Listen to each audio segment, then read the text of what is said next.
இந்த உலகத்தில் நமக்கு தெரியாத எத்தனையோ விஷயங்கள் இருக்குது. அதில் இதுவும் ஒன்றா நம்ம எடுத்துக்கலாம். ஸோ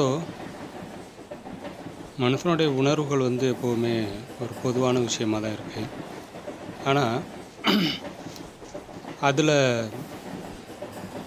எல்லாருக்கும் பொதுவான விஷயம் உணர்வு. அது காதல், திருமணம்,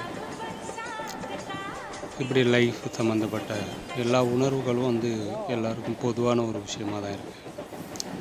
ஆனால் நாம் அங்கீகரிக்க முடியாத அல்லது அங்கீகரிக்க மனமில்லாத பல உறவுகள், பல உணர்வுகள் இன்னமும் இருக்க தான் இருக்குது. ஆனால் நாம் அதை அங்கீகரிக்கலைன்றதுனாலேயே அது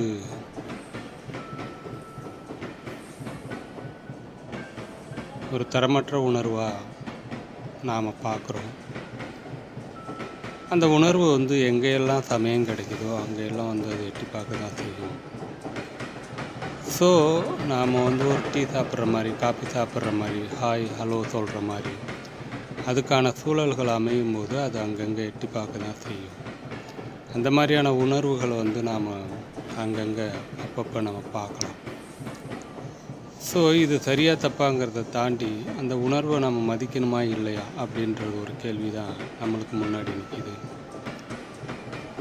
ஸோ அதை நம்ம புதுசாக பார்க்கும்போது நமக்கு அது வித்தியாசமாக தெரியுது. எதையுமே அந்தந்த இடத்துல இருந்து பார்க்கும்போது நமக்கு அந்த உணர்வோட நியாயம் புரியும்.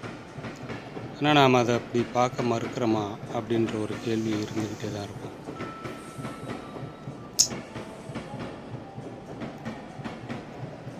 ஸோ அப்படி ஒரு உணர்வுபூர்வமான ஒரு விஷயங்கள் பப்ளிக் பிளேஸில் அங்கே இங்கே நடக்க தான் செய்யுது. ஸோ அந்த மாதிரியான ஒரு விஷயத்தை நாம் எக்ஸ்போஸ் பண்ணுறது மூலமாக நாம் இந்த சமூகத்துக்கு ஏதோ ஒரு விழிப்புணர்வு கொடுக்க முடியுமா அப்படிங்கிறது இருக்குது. ஸோ அதையெல்லாம் தாண்டி இப்படி ஒரு விஷயம் இருக்குன்றதை அட்ரஸ் பண்ணுறதே ஒரு விஷயந்தான். ஸோ இப்படி ஒரு ரயில் பயணங்கள், பேருந்து பயணங்கள், அங்கே இங்கே சுற்றுலாத்தலங்கள், தேநீர் விடுதிகள், இப்படி அங்கங்கே நாம் அரச பரசலாக பார்க்கக்கூடிய ஒரு விஷயந்தான் இது. நீங்களும் பாருங்கள். Thank you. Next station, Malad. May I have your attention, please? It is dangerous to travel on footboard or lean out of a running train. Thank you.